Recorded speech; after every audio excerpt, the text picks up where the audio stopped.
ఇప్పుడు కొన్ని OYO rooms లో సీక్రెట్ కెమెరాస్ పెట్టి కొన్ని వైరల్ థింగ్స్ అంటే రికార్డ్ వీడియోస్ చేస్తున్నారు. తీసి సోషల్ మీడియాలో పోస్ట్ పోస్ట్ చేయడం చేస్తున్నారు. ఇలాంటివన్నీ జరుగుతుంటాయి.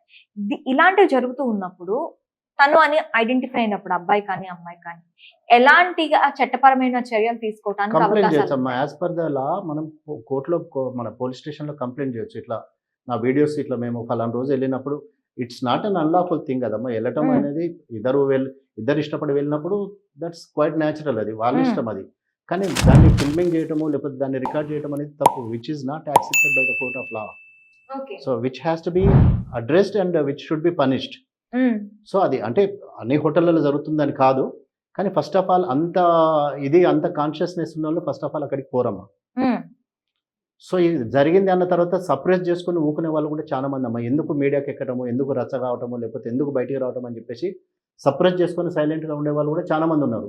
కానీ ఫస్ట్ ఆఫ్ ఆల్ వాళ్ళు చేసేది తప్పని వాళ్ళకి చేసినప్పుడు first of all involve car ఇట్లాంటి వాటిలలో. ఉమ్, కానీ ఇక ఒకటి అంటే తెలిసి మనం వెళ్ళిన తర్వాత మనం ఏమి దాన్ని క్వెషన్ చేసినా కూడా నేను నా ఐడెంటిటీ బయటికి రావద్దు అనుకున్నప్పుడు అన్‌రిపోర్టెడ్‌గానే పోతున్నాయి గానీ రిపోర్ట్ ఏం కావట్లేదు ఇవి చాలా వరకు. ఓకే. సో హోటల్ మీద అయితే డెఫినిట్‌గా యాక్షన్ తీసుకునే ఛాన్స్ ఉందమ్మా అది. ఓకే. హోటల్ అయినా, లాడ్జ్ అయినా ఎవరైనా కూడా చేయటం తప్పు అది.